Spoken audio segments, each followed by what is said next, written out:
Today's episode is sponsored by Spartan Chemical Company. Family owned and operated since 1956, Spartan Chemical is a leading manufacturer of superior and cost effective specialty chemical products sold through select, trusted distributors. Spartan Chemical makes clean simple. For more information, please visit SpartanChemical.com.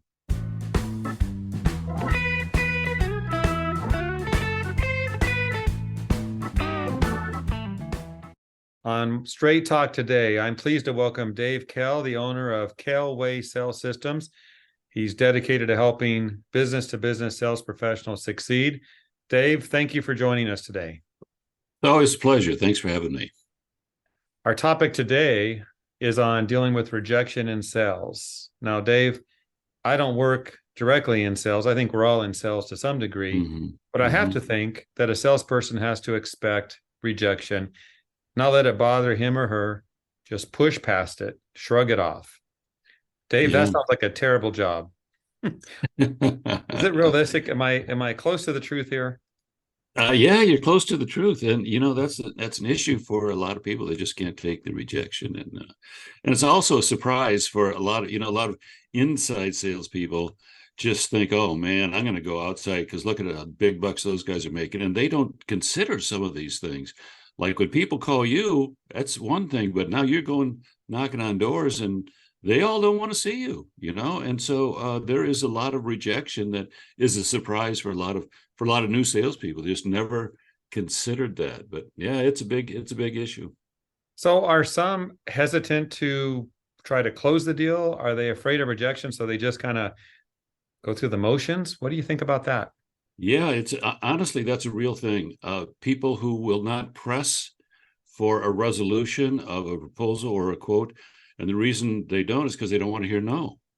And so they would just rather not bring the subject up than risk hearing a no. So that's one issue. The other issue is you can be just really knocked off your game with if you're not able to handle rejection in a disciplined, professional, mature way.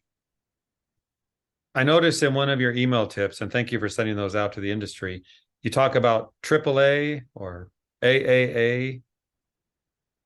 What is that? It's a rule. It's a rule you teach. Yeah, always ask for action. Always ask for action. So when you're making a proposal, and a proposal could be anything from should I see you next month? Or why don't you buy this big deal? It could be anything, but after every proposal, you ought to ask for action. That's the rule. Always ask for action and see if you can get an agreement on action. So that's what in many cases would precede some rejection, is the request for action. Yeah. Okay. My last point is this. In one of your email tips, you said that you need to develop a self-management method of dealing with your own response to no. Yeah. What does that look like? Can you talk about that? Yeah. So, I think everybody has to sort of develop their own consistent way of dealing with rejection, because as a field salesperson, you will get rejected. I mean, it comes with the territory. And everybody has their own way. There's lots of different ways, but probably the best that I have come across was in a book written around the turn of the century by Dr. Martin Seligman. And it was called Learned Optimism. And I'm not going to give you the whole story, but he studied how people learn optimism and pessimism. And he discovered that you can turn a pessimistic mindset into an optimistic mindset, and your results are proven you're much more effective. And so his formula, and I love it because it's so usable.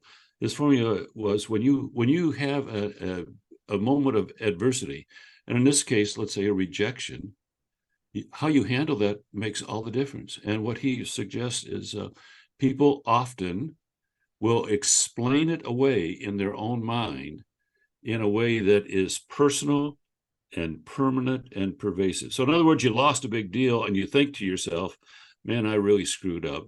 I'll never get this right. I do this all the time. Now, when you tell yourself that, that's not going to lead to energy and so on. So he says, change the script. When you have some adversity, change the script. Don't make it permanent. Don't make it pervasive. Don't make it personal. So in other words, you say to yourself, they really made a mistake. That's too bad. Good thing was just them and not everybody else. Good thing's not me. Tell yourself that. And the how you explain it to yourself makes all the difference. So I'm sure the book's still around. Learn to Optimism. Really would recommend a great book for people who are really serious about, taking control of their emotions and their minds, as it relates to outside sales or any profession as far as that goes. Good advice, good tips. I have to wonder, why do people get into sales in the first place? A lot of people just kind of fall into it by accident, honestly. But more and more people are looking at sales as a career profession. There's a number of colleges these days who have majors in sales and graduate kids who want to be professional salespeople and are trained to be professional salespeople. Some people get into it for the money, some for the freedom, some for the sense of fulfillment. There's nothing quite like closing a big deal. It's great. Sure. Feels great. Yeah. So I think those are the reasons. Okay. Now, we're kind of a light comment there, but it is a good career path with challenges. So thank you for your tips today that will help salespeople deal with that rejection they're going to face from time to time. Thanks, Dave. Yeah.